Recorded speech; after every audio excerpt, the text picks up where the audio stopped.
안녕하세요. 김서정 변호사입니다. 여러분들 요즘에 조승우와 배두나의 열연이 돋보이는 비밀의 숲 시즌2를 시청하고 계시나요?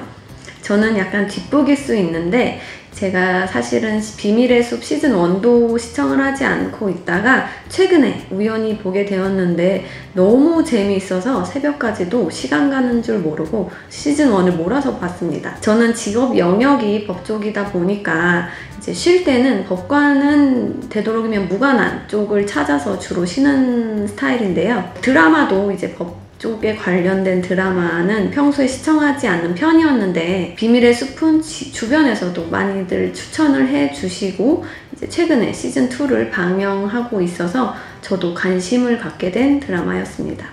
시즌1에서 경찰서장과 검찰총장이 이제 기업을 운영하는 자로부터 미성년자를 성상납 받아왔다라는 이유로 이 두 사람이 극중에서 위기로 몰리고 이제 그 위기를 모면하는 과정들이 나오는데 여러분들은 미성년자에 관한 성범죄를 일반 성인에 대한 성범죄보다도 훨씬 더 엄하게 처벌을 하고 있는 현실에 대해서 아시나요? 미성년자 성범죄를 일반 성인에 대한 성범죄보다 더 엄벌하고 있는 이유는 미성년자들은 아직은 성장을 하고 있는 단계이기 때문에 성인과 비교를 했을 때 아직 조금 사회적으로 판단력이 부족할 수 있어서 이 미성년자들이 올바른 사회 구성원으로서 성장할 수 있도록 사회가 보호해야 하는 대상으로 보고 있습니다.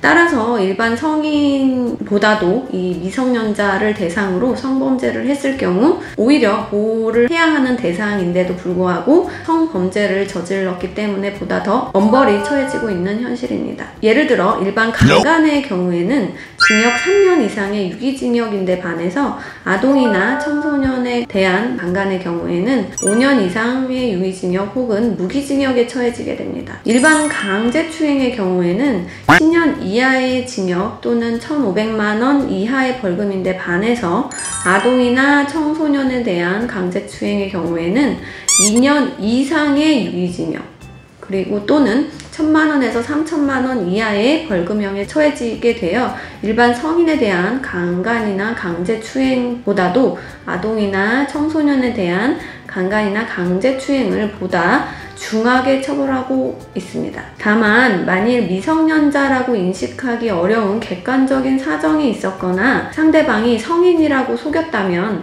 미성년자 성범죄 사건에서 벗어날 수 있게 됩니다. 성범죄의 경우에는 첨예하게 대립하는 그런 쟁점들이 사실관계 속에서 녹아들어 있는 경우가 상당히 많습니다. 따라서 저와 같은 형사 전문 변호사에게 수사 초기 단계 때부터 조력을 받으시는 것이 중요합니다. 그럼 다음 영상에서 또 찾아뵙겠습니다. 감사합니다.